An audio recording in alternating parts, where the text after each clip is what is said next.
Hey guys, welcome back to Hood's Custom Shop. So guys, today I'm working on the Schumacher. This is a 1200 peak amp battery charger slash car starter or jump starter. It has these 4 USB ports right here. It has an air compressor in there. It's a 100 psi air compressor. And it also, down here, we have a cigarette lighter port plug right here. Not for using a cigarette lighter in, but to use like your standard car adapter plug-in for, say, a GPS or something like that, right? And it also has this right here. This is a 110 volt, 115 volt, 20 amp outlet, right? It's got a small inverter in it. It's not meant to do much of anything except maybe power a laptop or something like that. This one is not working. We picked this up pretty cheap somewhere, as like a yard sale or something like that my wife had brought it home. And well, everything on it works. The air compressor works. This little light right here works. Okay. The battery's good. I've charged up the battery before. The percent, we're kind of low on the percentage on the battery. That's not a big deal. Well, it says 100%. So I don't know. It looked like it's low to me. It's down there. I don't know. This is still kind of new to me. The air compressor works just fine. Let's turn that off. It's not going to continue to run unless you actually hook it up to something and set the PSI up higher. The USB ports, they work. I can plug my phone into any of these 4 USB ports. They all work. The only thing that's not working, like, look, I can even show you here. I can plug this right here in for my Garmin into this. Even this right here works. See, we have the light on right there, so we have power there. That is powering my GPS over there. So everything works except for the 110 or 115 volt, 120 volt, whatever you want to call it. I don't even know what this one is. I'll have to test it. But anyways, everything on this works except for that. So let's turn everything off here. All right, even this right here works. The jump start thing, that works right there, and we turn it off right there. So let's get into how you fix this. First off, some of the tools you might want to have is a standard Phillips head screwdriver with a magnetic tip is pretty handy. I like to use this right here, little screwdriver, because it's faster. A headlamp so you can see inside there, and an ohm meter or multimeter here can be pretty handy in helping diagnose things. And then, I don't know, some pliers, because I know there's got to be some fuses inside there, so we got to have some pliers to reach in and be able to grab a hold of some fuses. So let's get you guys set up. Let's start taking this thing apart and see what's wrong with it. I have a pretty good idea. It's probably just a fuse. So anyways, let's get at it.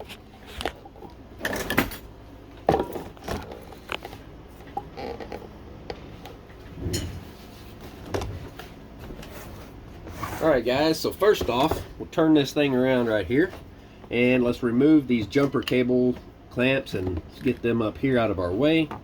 Make sure they can't touch each other. And it looks like we got 1, 2, 3, 4 Phillips head screwdriver bits or screws right here. Let's take those out. And another handy thing I forgot to mention is just a little magnet to stick all your screws and your bits and pieces to, so you don't lose them. Super handy.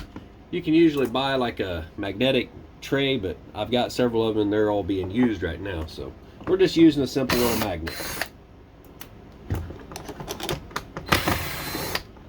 Alright, and we should be able to pull that off of there. Yep, there's the battery. That should give us access in there. Alright, we can pull that out. And let's see here. We got a 5/16 right here on a bit driver. Always take your negative side off first. Let's just hold our finger there on the other side to hold that still while we take that nut off there. And it looks like we also got a little lock washer there. Where'd it go? Is it not in there? Oh, there it is. Found it. Alright, let's pull that back out here. Let's take this off here. We'll put this back together so we don't lose any of these pieces. Put that on the magnet. All right, move that negative cable up and away from that battery post before you ever mess with the positive, because you don't want to accidentally somehow, it might be kind of hard to do, but you could ground something out. So just do it that way all the time, just to be better safe than sorry. Always disconnect the negative first before the positive. You do that with when you're working on cars or anything electrical. All right. Now, I don't know, there could be a capacitor in this system, so try to make sure that these two do not touch each other, because if there's a capacitor in there, and if it could, you know, be holding power, that's what a capacitor does, is it stores energy. You know those little taser things where you can zap someone and knock them down to the ground?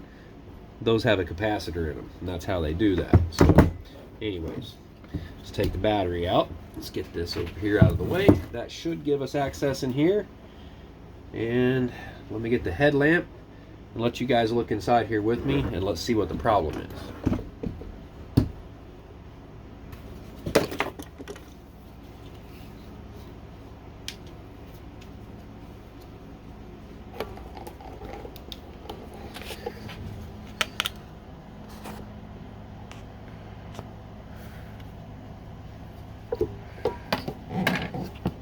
Okay, first off, I can see what looks like two 20 amp. Let me grab a screwdriver here so I can point at things. All right, guys, so first off, I see two 20 amp fuses right here, but those actually look pretty good. So let me look around here. Okay, here's our switch. This comes up to the positive cable right here for the battery. The negative side right here coming down. All right, so let's look here. Here is our receptacle for the 115 volt. Let's follow those wires. They come up over here. All right, so okay, this right here, I see a transformer. I'm gonna say this is the inverter right here. You try to get that light where we can see. There should possibly be a fuse on that board somewhere. Let's see. I may have to actually get this light off my head and stick it down in here so we can see. Oh, what's that? Okay. Oh, there it is. I see it. You guys see that right up there in the upper middle? It says 30 amp on it. That is blown for sure. You can see it plain as day. All right. So I don't have, let me see if I can turn on the light here. Hang on. All right, now I got the light on the phone here. So as you can see, this is our inverter. We have this aluminum thing is the for heat dissipation. All right, got our transformer right there, and we have a 30 amp fuse right there. And I don't think I have any 30 amps. I think I got a 15 or a 20. But all right, so we're gonna have to get in there and pull that fuse out, because you can see right there, see me pointing with the screwdriver right here, it's blown for sure.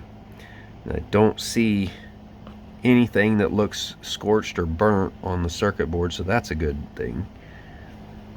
All right,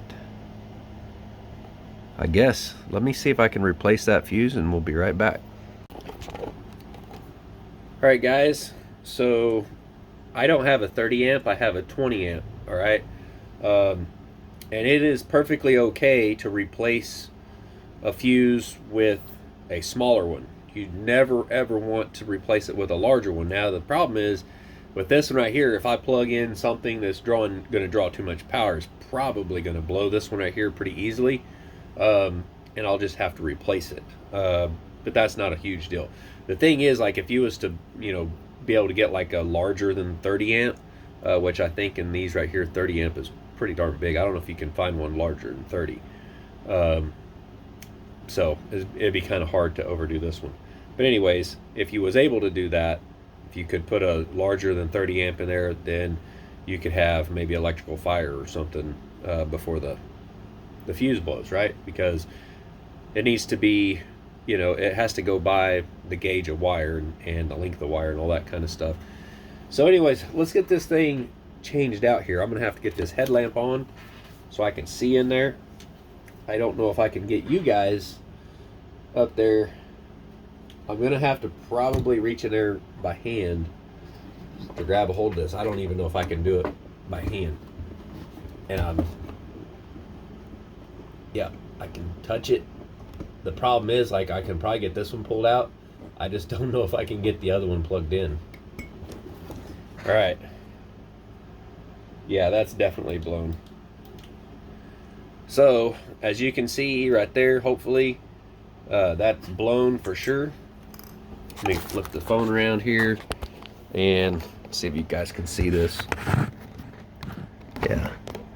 So you can definitely see that is a problem. That fuse is blown. So that's the problem. All right. Let's see if I can get this this other one finagled in there. This is gonna be a little bit of a issue here, I think, because of where it's at. There's a lot of stuff up in there. I may have to take this on apart, but I want to see if I can just get it plugged in. If I can just remember where that was, like muscle memory, if I can feel around in there. I can't feel it. Let me see. I gotta figure out where that was. I may have to take this thing completely apart and pull that board out.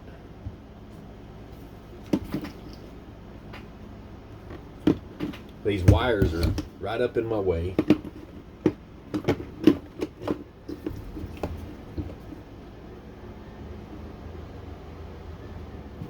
Where'd the plug go? It was like right there.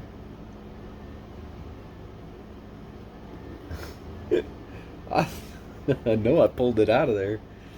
There's got to be two little plugs, two little prong things in there somewhere.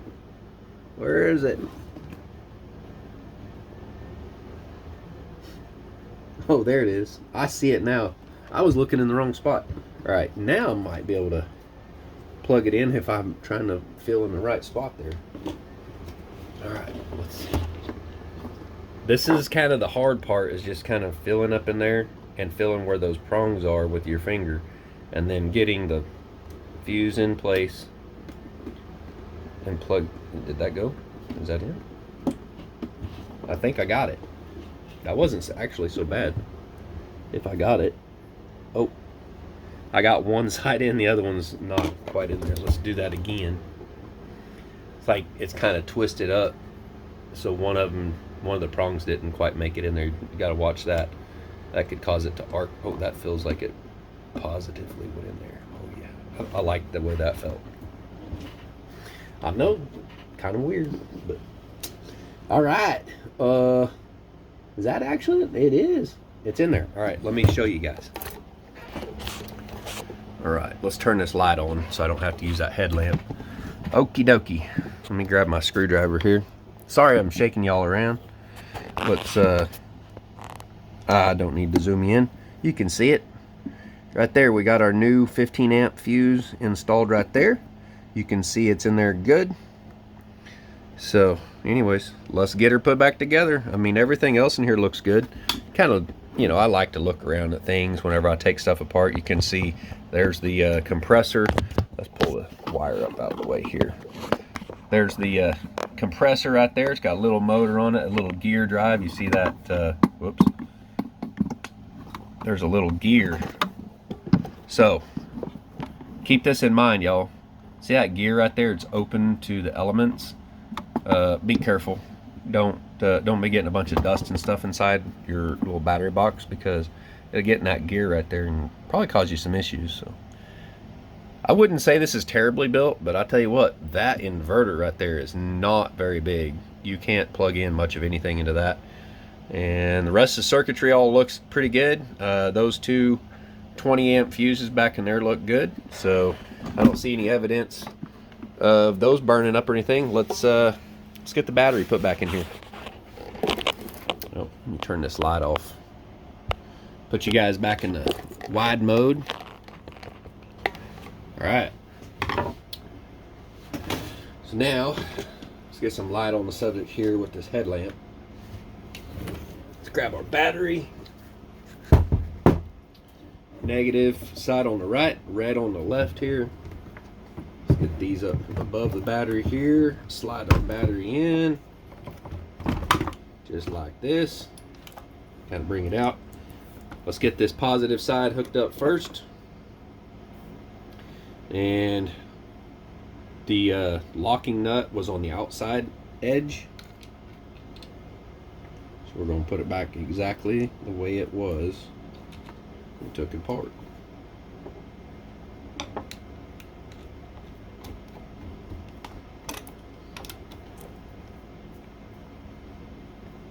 You should be able to just hold the head of that bolt there with your finger.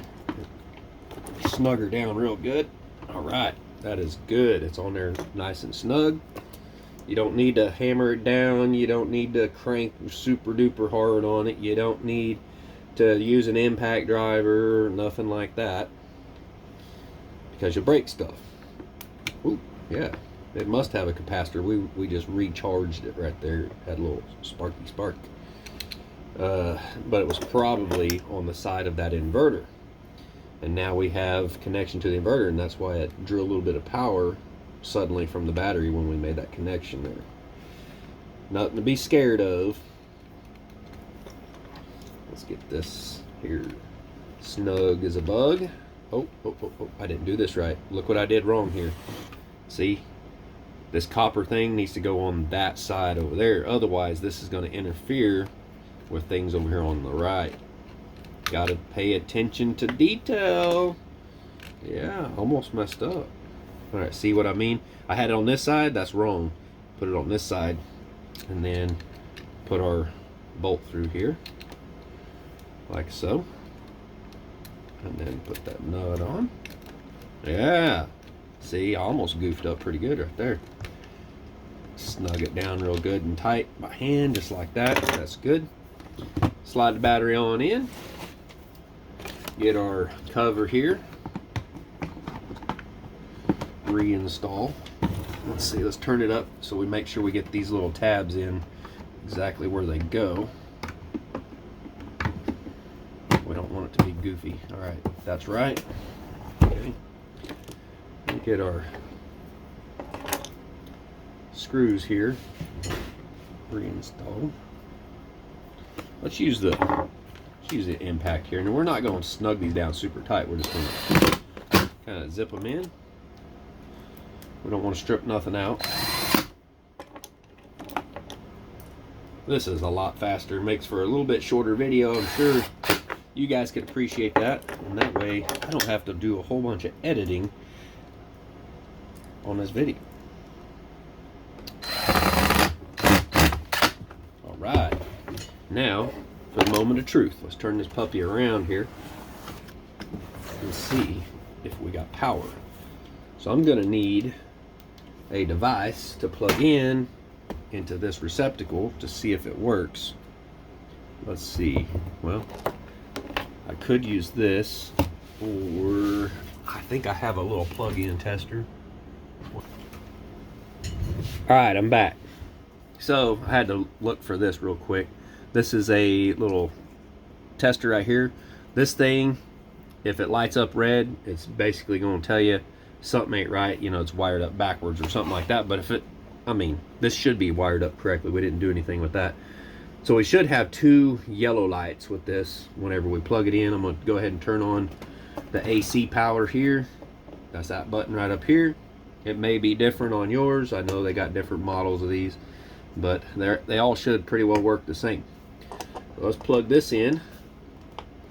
And we have all three of those lit up, and I don't have the little sticker that goes on here. I think when that red one is lit up, I think that's meaning we don't have a ground or something. So that's not a big deal. We at least have power now. Let's use this right here, our little multimeter, and see what we got.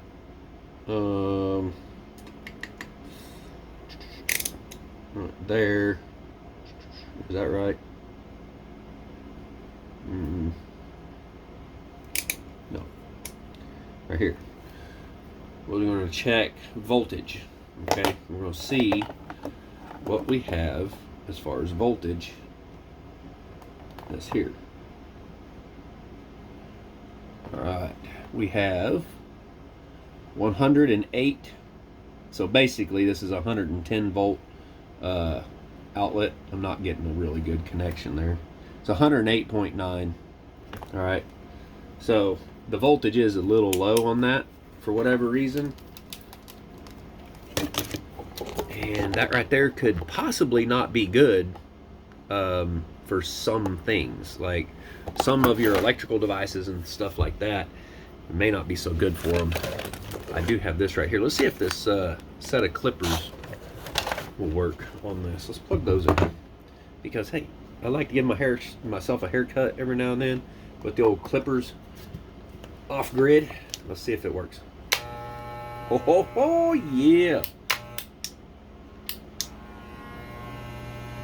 That was a little slow starting just then. It's not bad if you're not sitting there flipping it off and on. It gives that the capacitor a little bit of time to recharge. Yeah, if you off and on real quick, electric motors take a surge of power whenever they first kick on, and so if you're like doing it real quick, yeah, it was having trouble with that capacitor recharging. All right, so anyways, it works. That's good. There's how you fix it, guys. Thanks for watching. If you would, please smash that thumbs up. Don't forget down below if you would like to help out with the channel here on producing videos like this, where we just go out and we buy up junk stuff like this. It's not really junk. We go to the yard sale, we find stuff that's got something wrong with it, and bring it here to the house and fix it up. I know I don't do a whole lot of videos like this, but I do like to fix things, whether it's electrical, electronic, engine stuff, you know, vehicles, stuff like that, you know. I can usually fix it. I like to delve into it. It's kind of interesting for me. I put some videos out to help you guys. But down below the video here, there's a little thing where you can do a super thanks, and it's kind of like a super chat or a super sticker or whatever, where you guys can just send a little money or whatever. It helps out the channel more than anything, you know, with the YouTube algorithm, because a lot of that money actually goes to YouTube. If you would like to send some money directly, my PayPal should be linked down below in the description of the video or in my About tab. So I'm not begging y'all for money, but hey, every little bit helps. Guys, thank you so much for watching. We'll see you on the next one. Bye.